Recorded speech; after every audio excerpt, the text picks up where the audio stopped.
de Houston, aquí en Texas. Me da mucho gusto estar en una nueva programación esta noche, aquí con un tema interesante, pero para poderlo coordinar, para poderlo orientar, quiero dejar el micrófono en la voz de la doctora Covadonga Sánchez Pérez, a quien saludo hasta la Ciudad de México. Buenas noches, doctora. Buenas noches, maestro. Muchas gracias. Saludos allá a todo nuestro auditorio desde Houston, Texas, y acá desde la Ciudad de México, desde Chihuahua, desde el Estado de México y de todas las partes de la República y de nivel internacional que nos están escuchando.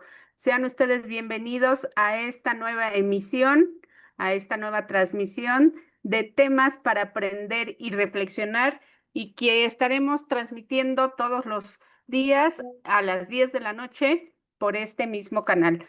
Me da mucho gusto recibir a la maestra Rosalinda de la Cruz Barrón, quien estará en esta moderación, y al maestro Eduardo Augusto Canto Salinas, quien será nuestro ponente. Adelante, por favor. Muchísimas gracias. Buenas noches a todos los que nos siguen y que nos acompañan este día. Educar no es llenar de respuestas, sino despertar preguntas que transformen el mundo. Existen docentes que transmiten conocimientos y existen educadores que inspiran nuevas formas de pensar, aprender y construir el futuro. El maestro Eduardo Augusto Canto Salinas pertenece a este último grupo de profesionales cuya labor trasciende las aulas para convertirse en una influencia significativa en la formación de docentes, de estudiantes y de comunidades enteras de aprendizaje. Investigador académico por el Instituto Latinoamericano de Comunicación Educativa, ha dedicado más de 20 años al desarrollo de proyectos que vinculan la innovación pedagógica, la formación docente y la creación de materiales educativos de alta calidad. Su trabajo en el campo de la didáctica, de la lengua, de la literatura ha contribuido de manera significativa al fortalecimiento de las prácticas educativas y el desarrollo profesional de miles de maestros de México y Latinoamérica. A lo largo de su trayectoria se ha distinguido como autor, asesor de libros de texto, colaborador en proyectos nacionales e internacionales impulsados por la Secretaría de Educación Pública y es diseñador de programas formativos alineados con los principios de la nueva escuela mexicana, con especialidad en el codiseño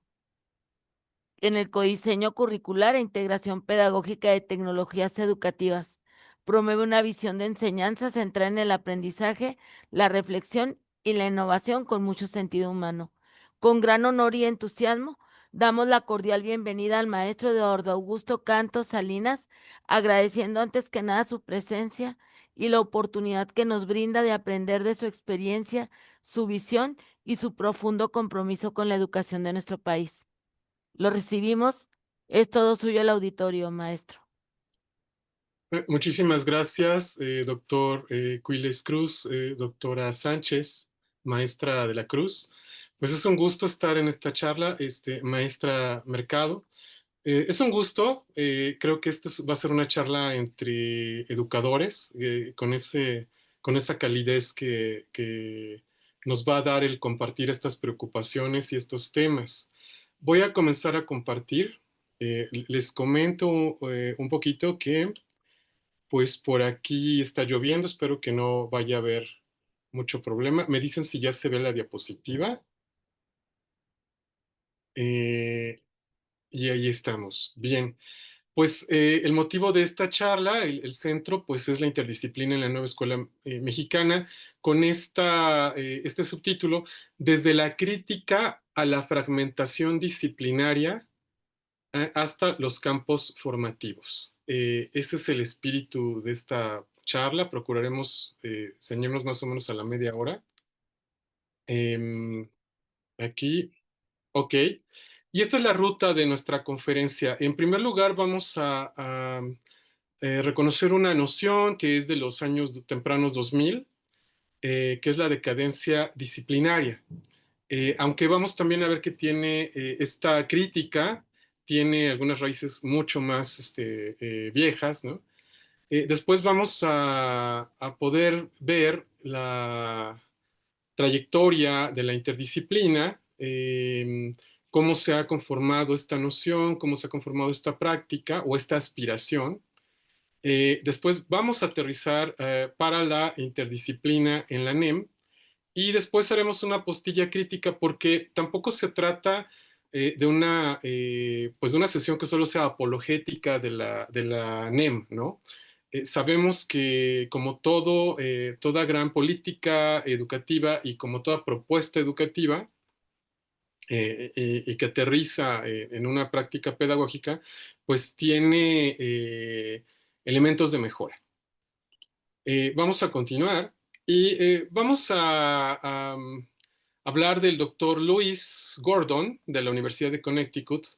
Él es un gran lector de Frantz Fanon, quienes hayan leído pues esta tradición crítica desde lo que ahora llamamos sur global, ¿no? Pero que en los años 70 pues era el mundo no alineado, ¿no? Y cómo Frantz Fanon habla de los condenados de la tierra y habla de la profunda división que se daba entre países, entre economías, entre una parte de la población del mundo y otra. Entonces, Luis, que estuvo trabajando temas de estudios africanos, pues que ya tienen mucho tiempo en algunos países, en Estados Unidos, en Brasil, y que nosotros en México estamos retomando con nuestra raíz afromexicana, pues se encuentra con que el problema que estaba abordando era muy complejo y no le bastaba cómo estaban acercándose diversas disciplinas. Y notó que las disciplinas a veces se vuelven fines en sí mismos, ¿no? Entonces, si yo desde la historia y desde la didáctica de la historia o desde la historiografía o desde algún enfoque histórico en particular quiero abordar un tema, corro el riesgo de que se vuelva mi objetivo elaborar el discurso desde ese enfoque y no realmente la comprensión del tema. O incluso cuando hablamos ya de solución de problemas, que es todavía más complejo, pues no nos bastan las herramientas de una disciplina. Entonces él encuentra que el método puede llegar a sustituir a la realidad y que una especialización extrema dificulta comprender problemas complejos. Es esta idea de que termino a lo mejor haciendo una tesis sobre las marcas en el marfil, en el arte chino del siglo XVII, inspirado en crucifijos cristianos, por ejemplo, ¿no? Por decir algo, que por supuesto es interesante, que por supuesto es valioso, pero se va volviendo un cúmulo de tesis, y por no hablar de lo que podría ocurrir en filosofía, en economía, ¿no? De tesis que al final no van a llegar a un público y tendrán difícilmente un peso sobre lo que ocurra con las problemáticas que están detrás, ¿no? ¿Cuándo es que, según Gordon, entra una disciplina en decadencia? Cuando confunde el método con la realidad, cuando cree que puede explicar cualquier fenómeno desde sí misma, es decir, si yo tengo un abordaje económico, asumo que puedo hacer una explicación desde la disciplina de la economía de cualquier problema, o de la historia, o desde la química, o desde la biología, ¿no? Entonces me cierro a las perspectivas externas, priorizo mi corrección metodológica, es decir, estoy hablando con mis pares de mi disciplina y me preocupo por ese diálogo y me alejo de la comprensión. Y pierdo contacto, pierdo tierra con los problemas humanos concretos. Como resultado, pues tendré un conocimiento técnicamente correcto, pero sin pertinencia social. O sea, corro ese enorme riesgo. ¿Y qué podemos hacer? Pues hacer una suspensión de la teleología, de la finalidad que se ha planteado esa disciplina. Y entonces me pregunto, porque yo podría tener esa pregunta, este fenómeno, para comprenderlo, ¿qué me permite mi disciplina? ¿Qué límites me impone? ¿Qué condiciones me impone? Y en vez de eso me pregunto, ¿qué acercamiento exige este tema o este problema? Y eso muchas veces me llevará al diálogo disciplinario, en primer lugar, ¿no? A una propuesta de trabajo interdisciplinario donde ya estamos dialogando, ya estamos colaborando y probablemente, si tenemos un buen acercamiento, a una explicación transdisciplinaria y una aplicación que ya llegue a la sociedad, a los individuos y a la comunidad. Para que podamos hablar de transdisciplina, esta transdisciplina ya está acercándose al mundo real. En este diagrama podremos ver esta evolución epistemológica, ¿no? de toda esta cuestión. Estamos viendo cómo primero, para comprender la realidad, generamos disciplinas. Es decir, no es un pecado, es como hemos llegado a comprender el mundo, sobre todo en nuestra tradición pues, occidental, que es en la que comenzamos a formarnos, ¿no?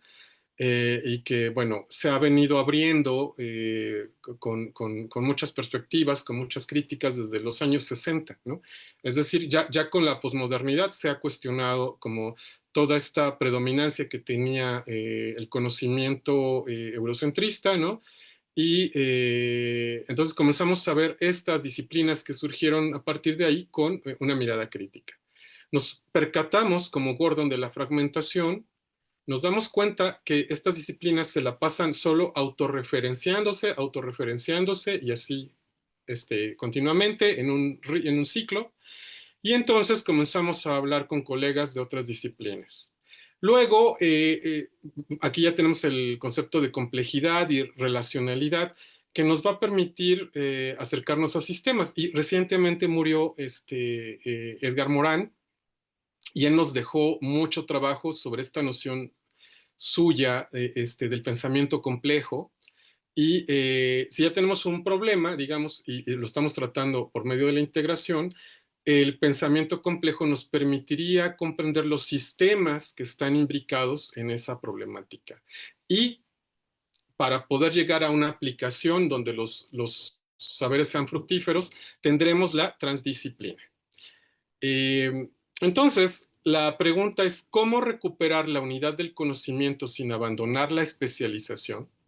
Porque, pues finalmente, nos hemos formado en disciplinas, tenemos gremios, tenemos academias, tenemos colegios, tenemos departamentos de diversas disciplinas, y así es como está estructurada la educación, y así es como estamos entendiendo la realidad.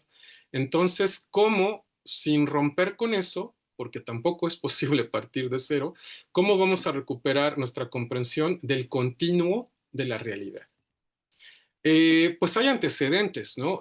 No es que solo Gordon lo vio, sino que la necesidad de comprender los fenómenos de una manera más global, nos podríamos ir a las universidades alemanas, por ejemplo, comenzando con Wilhelm von Humboldt, el hermano de Alexander von Humboldt, que él fue un académico más de gabinete, y comenzó a hablar de la unidad del conocimiento y de una idea de formación integral, que de alguna manera no es que niegue la clásica, la paideia clásica, ¿no? De los griegos, sino que tiene una salida más práctica que va a desembocar en el llamado Bildung, ¿no?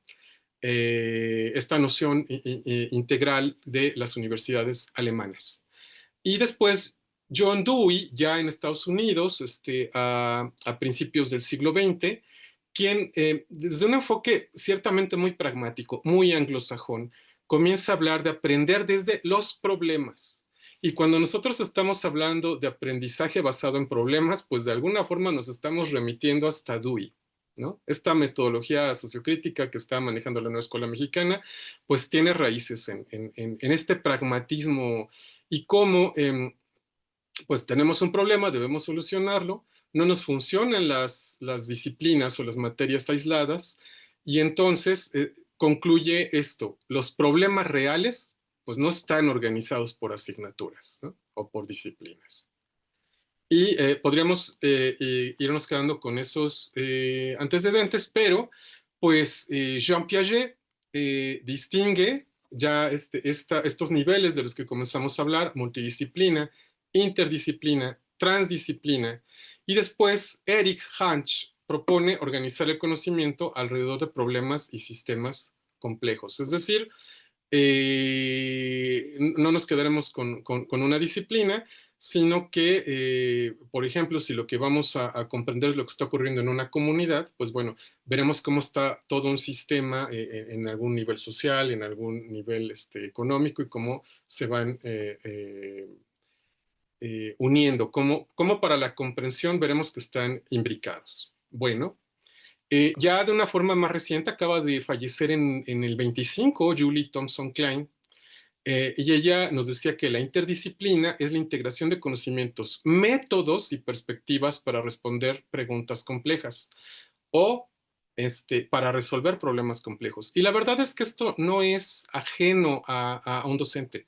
Sabemos que la docencia no deja atrás necesariamente herramientas, sino que las va incorporando. Incluso, pues no podríamos decir, por ejemplo, en el caso de lengua, que es el área en la que me he movido, lengua y literatura, pues que lo comunicativo funcional queda cancelado por el socioconstructivismo, ¿no? En absoluto.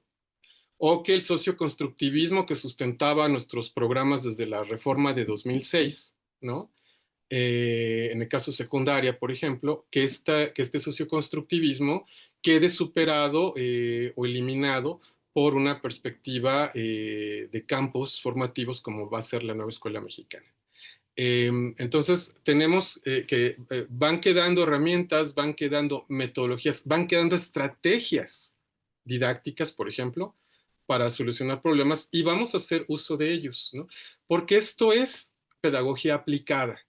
Es decir, si quisiéramos sustentar una problemática desde solo una perspectiva teórica, pues bueno, caeríamos en esta necesidad de atenernos a un enfoque, atenernos a una metodología exclusiva. Pero no ocurre así en el aula. Estamos recurriendo constantemente a todas las herramientas y todas las estrategias que nos han dado la suma.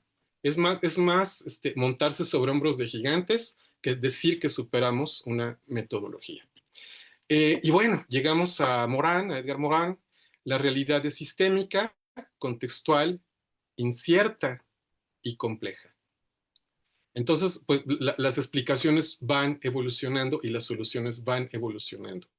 Y el hecho de que sea sistémico, pues es que vamos a comprender que un factor como lo que está ocurriendo en la escuela va a estar afectado, ¿no? Lo que ocurre en el aula por lo que ocurre en la escuela, por decir, y lo que ocurre con la comunidad, con la región y con el país, ¿no?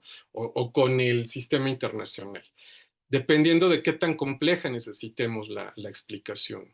Iva Sarab Nicolescu nos dice que la realidad exige comprender entre disciplinas, a través de disciplinas y más allá de las disciplinas. Es decir, no estamos negando la disciplina como tal, pero sí estamos pidiendo que se superen sus limitaciones. Aquí vamos a tener este esquema, así como estuvimos viendo un esquema previo. Aquí tiene que ver con las soluciones que me va a aportar cada nivel, ¿no? Entonces yo me pregunto primero, pues, ¿qué está explicando mi campo sobre el fenómeno? Luego dialogo con otros especialistas o aplico mis conocimientos de otras disciplinas y puedo ir viendo que aportan varios campos. Integro las perspectivas, comprendo o identifico cómo están trabajando los sistemas, ¿no? Y finalmente trato de integrar esos saberes y poder llegar a una aplicación con sentido social, a una aplicación que responda, que dé respuestas en un ámbito comunitario. Porque solamente de esa manera podríamos llegar o apuntar a comprender la realidad y eventualmente, y en la medida que sea posible, transformarla. Pues bien, ya vimos la decadencia disciplinar, ya vimos cómo se va generando la noción de interdisciplina y transdisciplina. Y en nuestro tercer tema vamos a ver una tesis central y es, pues ya conocen ustedes los campos formativos que tiene la ANEM, 4 campos formativos, ¿no? Que integran disciplinas y que tratan más o menos de explicar determinados tipos de problemas. Cada campo formativo reúne las disciplinas que podrían colaborar para explicar o para acercarnos a la comprensión de algunas problemáticas o de algunos temas, sin que eso excluya, por supuesto, que incluso de pronto entre campos, ¿no? Nuestros proyectos, nuestros planes de clase, nuestras actividades, pues reúnan otros campos formativos. Los campos formativos son un primer paso de integración. vamos a regresar a nuestro plan 2022 y entonces lo que hace el plan 2022, los especialistas que trabajaron en el plan 2022, es identificar que hay una organización tradicional por asignaturas separadas, eso también ha generado una fragmentación curricular y que no nos ha servido para que el aprendizaje no solo sea situado, ¿no? Sino que, o sea, el aprendizaje no está situado, está descontextualizado, ¿no? Entonces, vamos a darle un contexto para poderlo situar y para hacerlo significativo. Más o menos esa sería la propuesta. Y entonces tenemos como solución o como eh, este acercamiento que da la nueva escuela mexicana, los campos formativos. Vamos a hacer aquí rápido, visualmente, esta genealogía intelectual de los campos formativos. Por supuesto hay más, o sea, aquí, por ejemplo, no estoy viendo toda la noción de epistemologías del sur, del trabajo de Boaventura de Sousa, ¿no? Que tiene que ver como con la ecología de saberes, con el silenciamiento, ¿no? Incluso con las grandes bancarrotas, tanto del conocimiento como de la academia y de las áreas científicas de Occidente, ¿no? Y por qué proponen que se integren los saberes locales y los saberes tradicionales. No lo estamos viendo ahorita, pero está ahí ese elemento. Está Dussel, por supuesto. Pero aquí estamos más como en la metodología de lo que va a ocurrir con los contenidos del programa sintético, por decirlo así, ¿no? Porque ya los conocimientos locales los iremos agregando si esto es pertinente y tras un acuerdo en el programa analítico, ¿no? En esta labor de codiseño, eh, identificando estos saberes locales, algo que el trabajo de la maestra Barrón, por ejemplo, ha sido muy interesante. Hemos tenido por ahí un diálogo muy, muy bonito para ello, pero bueno, estamos en qué se hace con el conocimiento disciplinar. Entonces ya tenemos problemas de la experiencia desde Dewey, la interdisciplina de Piaget, los problemas complejos de Hanch, Morán, ¿no? Nicolescu con la transdisciplina, que va a tener que tener una salida al mundo real, y Gordon, que finalmente dice, bueno, todo esto ocurre porque llegamos a una crisis de fragmentación disciplinar. Y aquí vamos a tener el contraste de los dos modelos. Estamos, por supuesto, para poder hacer este contraste, pues de alguna manera es una simplificación, porque el modelo tradicional podría tener, o tal como estaban los modelos y las reformas educativas previas en el caso de México, pues podríamos no tener una ausencia completa de multidisciplina o interdisciplina, pero bueno. Tenemos materias o asignaturas y en la NEM tenemos campos. En el modelo tradicional hay una fragmentación, entonces yo tengo que darme cuenta como estudiante, es que esto que me enseñaron en biología dialoga con esto que me enseñaron en química, ¿no? Y ya probablemente en la licenciatura es cuando ya vería esos campos intermedios como la bioquímica, ¿no? Por decir algo. Entonces está esa fragmentación, en cambio hay una aspiración a la integración en la NEM.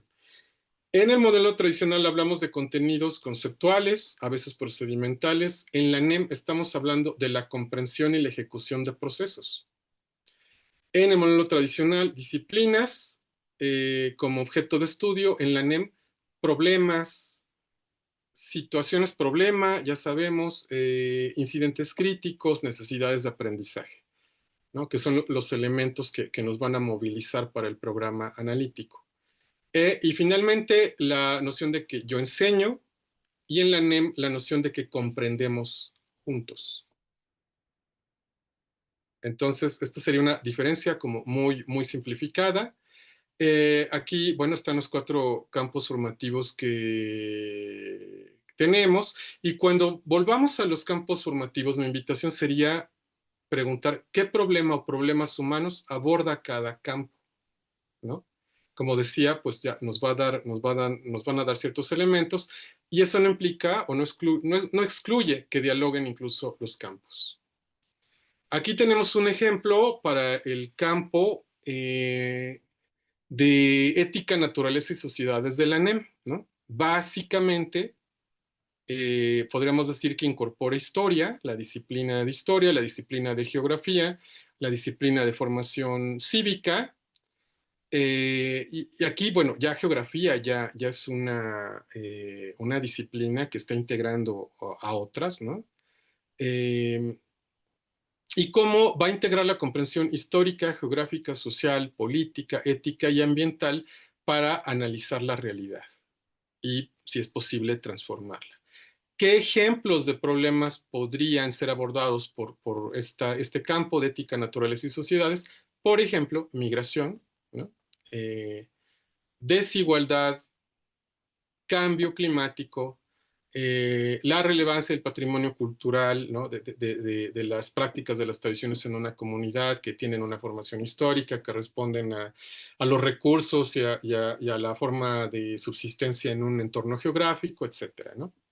Entonces, vámonos con esta idea. Esta es como una nota esencial.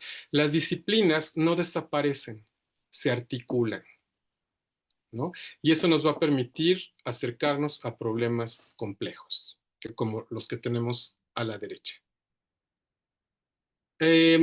Retomamos a Morán. La realidad no está fragmentada, la escuela sí, o solía estarlo, ¿no? Los campos formativos pretenden cerrar esa brecha. Y vamos a ver qué rasgos del trabajo de Morán podemos ver en la NEM, ¿no? Los contenidos se vinculan con la comunidad, con un territorio, con la cultura que se ha generado en ese territorio y con problemas locales. Entonces, la pregunta que se hace el docente cuando está contextualizando, que es esta fase importantísima en la metodología del codiseño, ¿no? Diagnostico y contextualizo el programa sintético para que esos contenidos que están en el programa sintético puedan dialogar con la realidad. Y mi pregunta podría ser, ¿dónde ocurren los hechos de la realidad que se están convirtiendo en objetos de conocimiento en este programa? ¿No? Y entonces haremos esa contextualización. Segundo rasgo de Morán, la relación entre las partes y la totalidad. Si, por ejemplo, pensamiento científico, vamos a tener contenidos que correspondan a física, a química, a biología y matemáticas. Campo de saberes, ¿no? Pensamiento científico y pensamiento matemático. Las disciplinas permanecen y va a cambiar su organización en contenidos porque retomaremos, por ejemplo, si propongo un proyecto en metodología STEAM, ¿no? Que también es una metodología con aspiración integradora interdisciplinaria, tomaré los elementos que yo requiera para tratar esa problemática que voy a solucionar o que voy a abordar desde la metodología STEM, ¿no? Aquí nos estaría faltando ingeniería, o bueno, STEM o STEAM si agrego además elementos de humanidades, ¿no? Y el tercer rasgo sería que vamos a hablar de proyectos, que vamos a hablar de investigaciones, vamos a hablar de trabajo comunitario, de aprendizaje por servicio, de la identificación y resolución de problemas en la medida que la escuela lo permite, ¿no? Los problemas anteceden a las disciplinas, ¿no? Entonces, tengo un problema, lo identifico en la realidad y después voy a las disciplinas para ver qué me están aportando para comprenderlo. Y aquí viene un aporte fabuloso de la nueva escuela mexicana, que a veces, pues ya como que buscamos los ejes articuladores cuando estamos haciendo una planeación y decimos, sí, cumple, lo metemos y a veces no nos detenemos a pensar realmente cómo está funcionando el eje articulador, ¿no? Y bueno, estos ejes articuladores atraviesan y dan sentido al currículo de la NEM. Yo no diría incluso que son transversales, no es la transversalidad como la veníamos comprendiendo antes de la NEM. Yo considero que rodean, son la realidad que rodea y circunda a lo que ocurre en el aula. Entonces, va a haber elementos que circunden lo que está ocurriendo en la escuela, en la comunidad, en el aula, que tengan que ver con la inclusión, que me requieran pensamiento crítico, que me requieran un ejercicio de la interculturalidad crítica, que me lleven a pensar en los temas de género, si es el caso. Por supuesto, vida saludable, los va a ver que involucren el lenguaje, la lectura y la escritura y cómo me apropio del mundo por medio de este lenguaje escrito, hablado y de otros, ¿no? Del arte, de la música. Y lo que nos llevaría a lo que está ocurriendo con las artes y experiencias estéticas. Entonces, como todo esto nos está circundando a lo que vivimos en la escuela, identificamos a qué eje articulador va a corresponder nuestro proyecto y entonces lo relacionaremos con los campos formativos. La función de estos ejes es entonces conectar.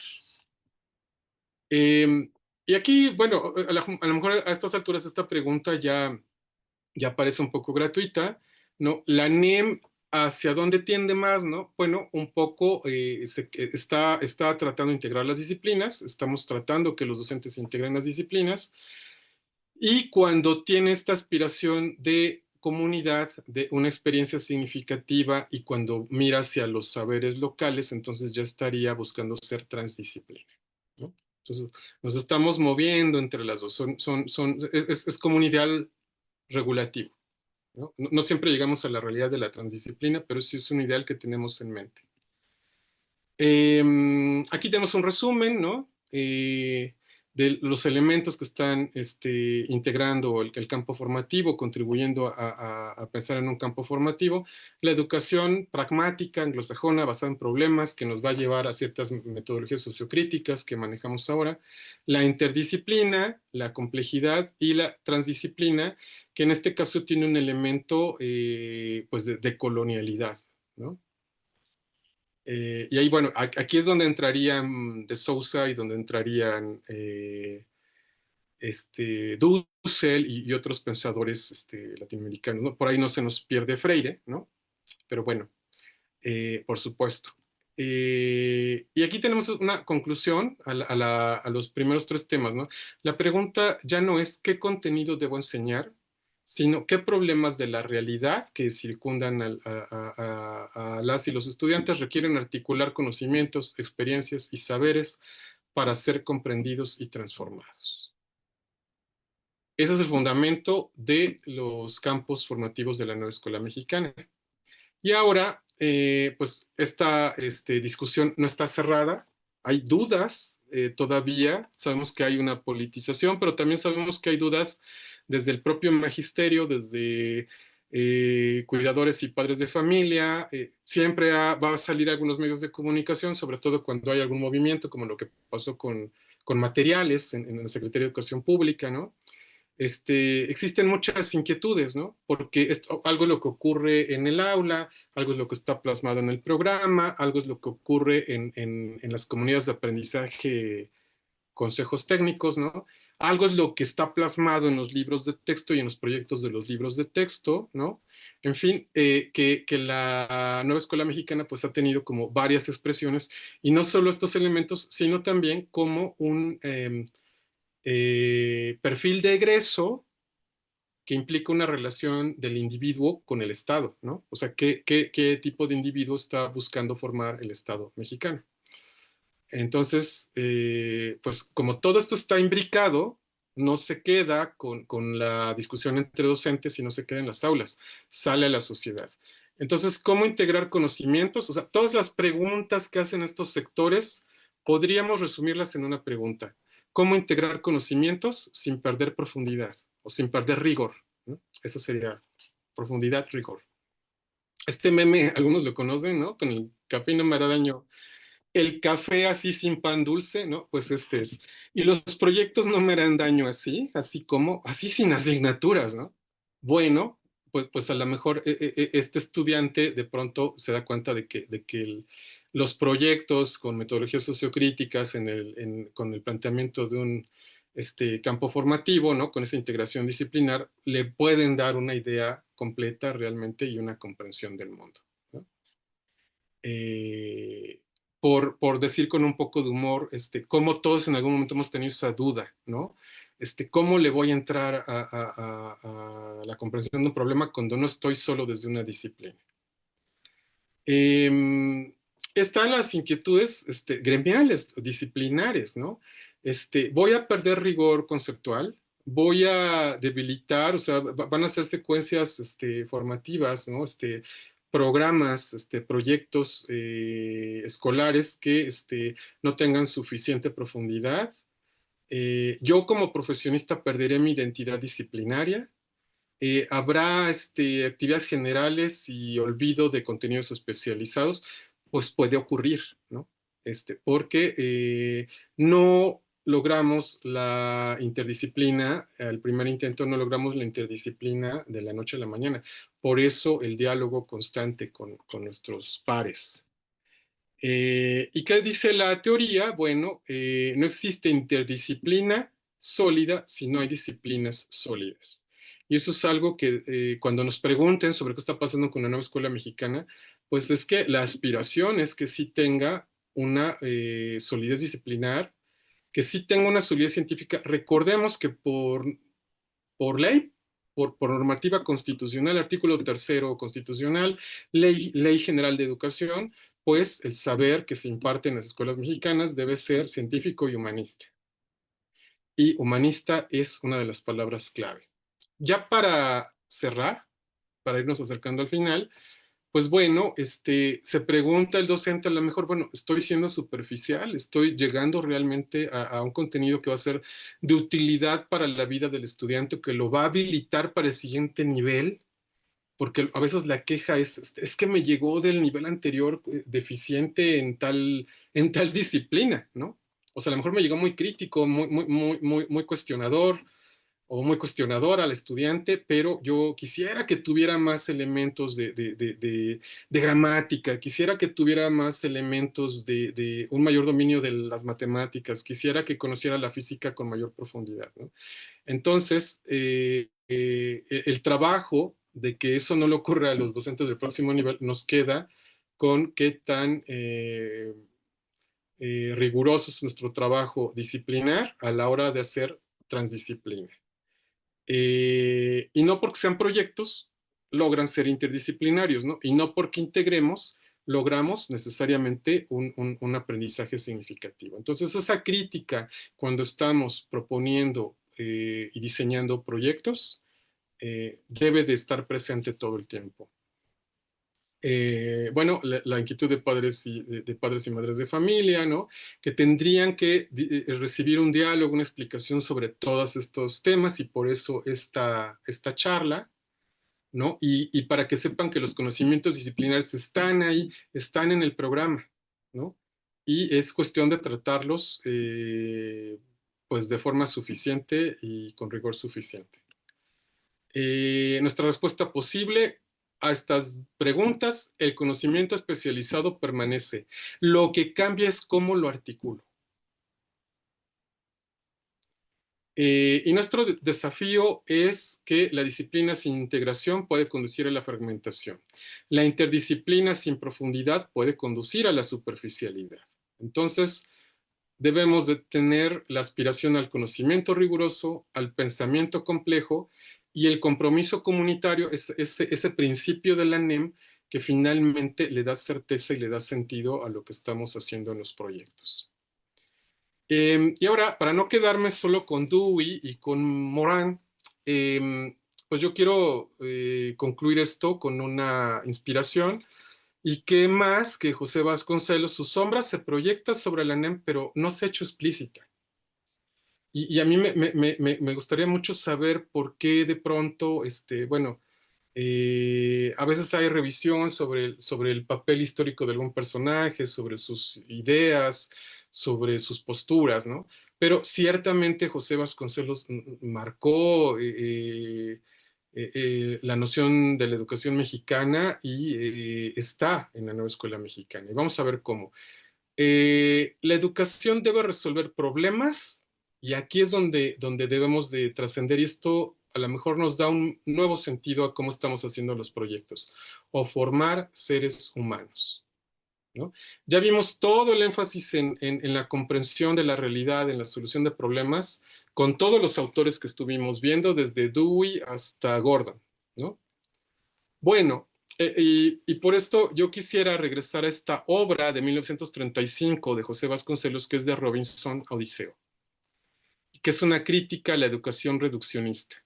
La gran moda, porque comienza a escribir y a difundir Dewey su conocimiento en sus propuestas pragmáticas a inicios del siglo XX, y Vasconcelos lo interpreta como el espíritu pragmático anglosajón plasmado en Rousseau, ¿no?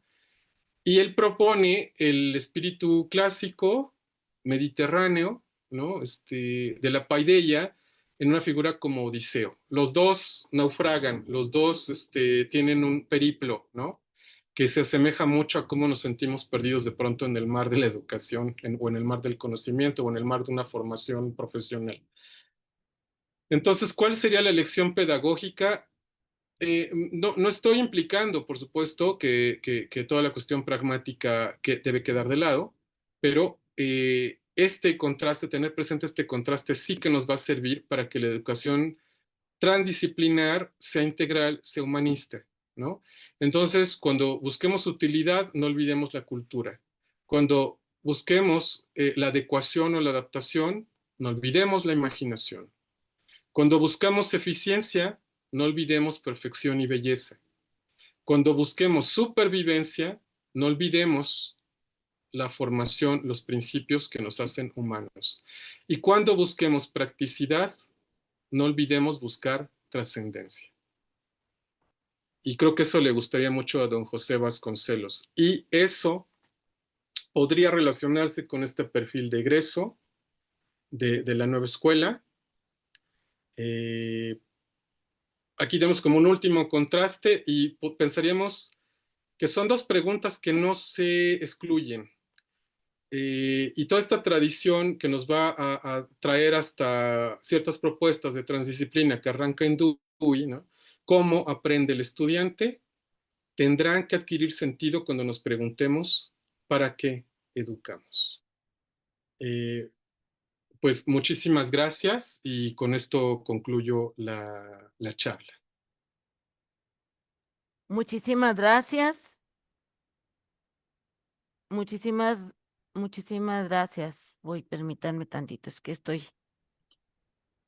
Bueno, antes que nada queremos agradecerle por parte de la comunidad de la Red Doctoral para la Educación Mexicana.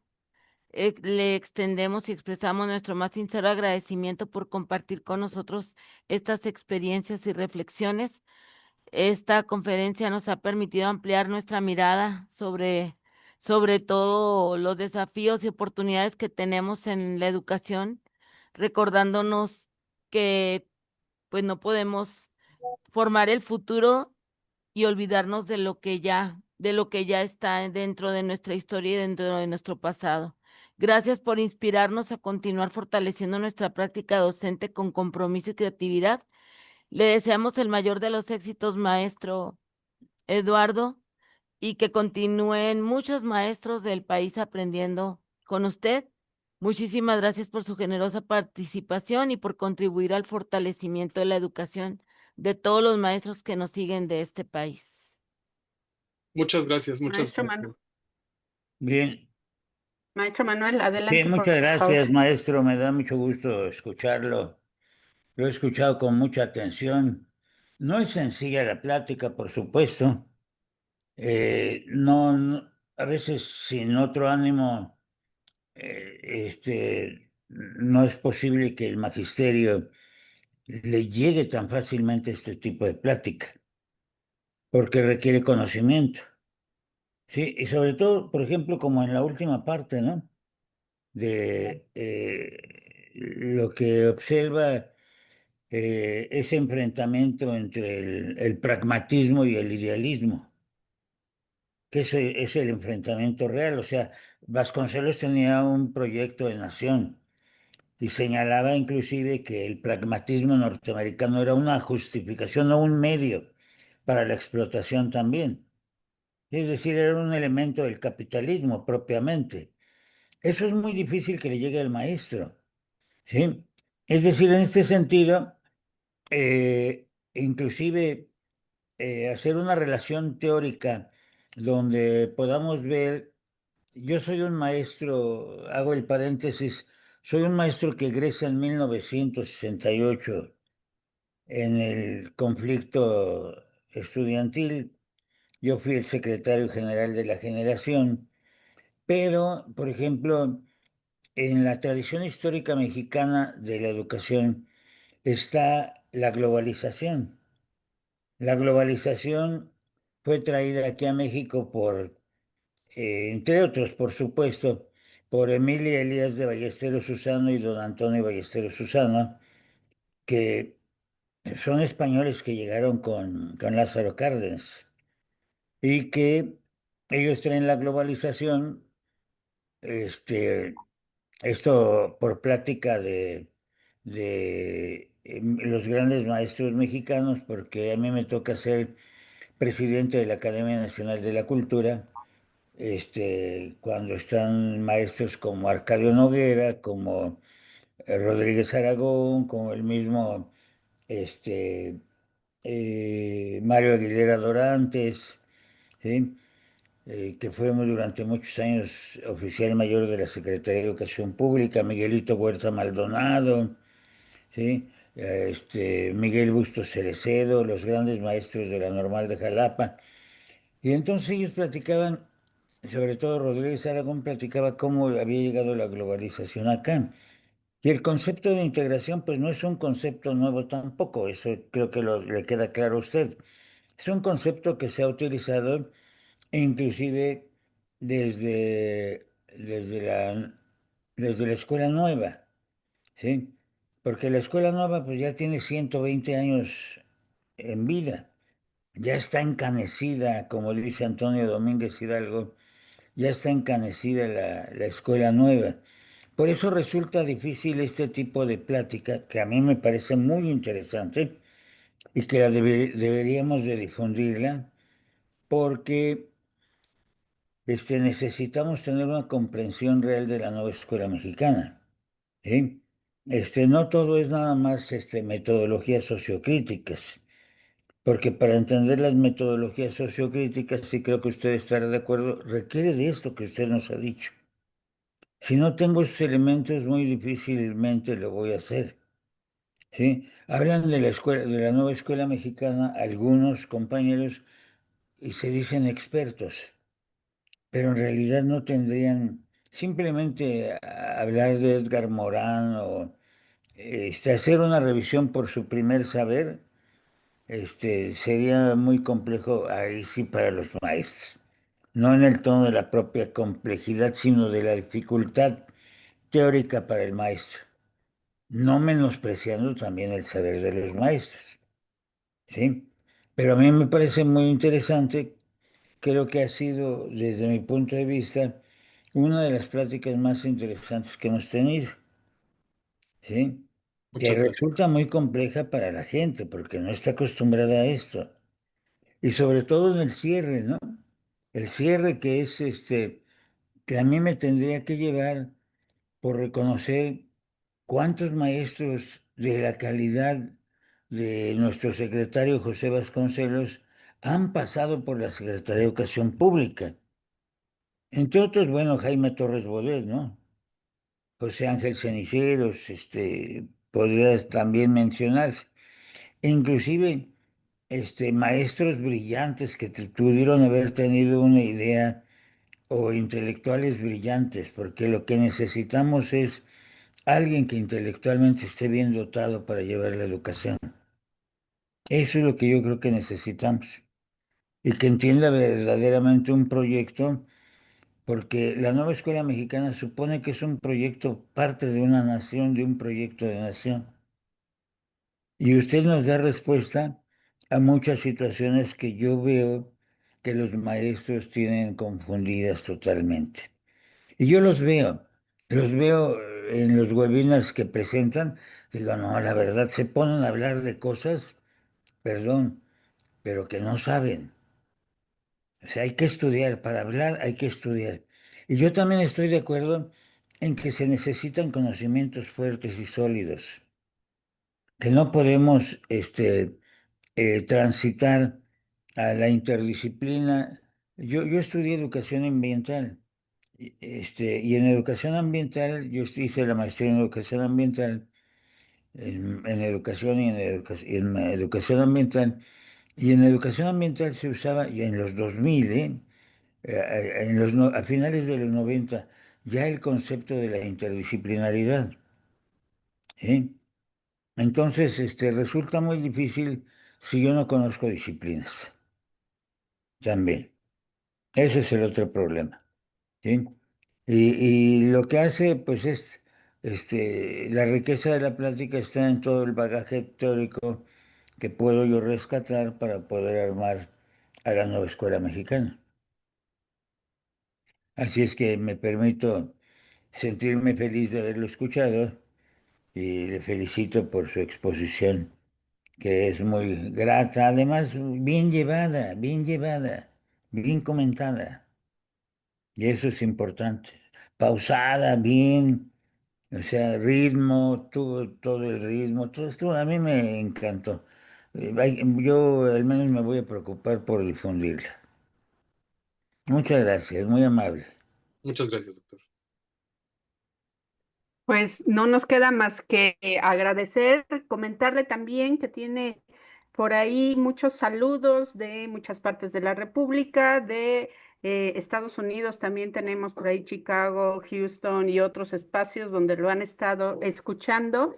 Y bueno, pues con el compromiso Yo, de yo, seguir difundiendo esta charla.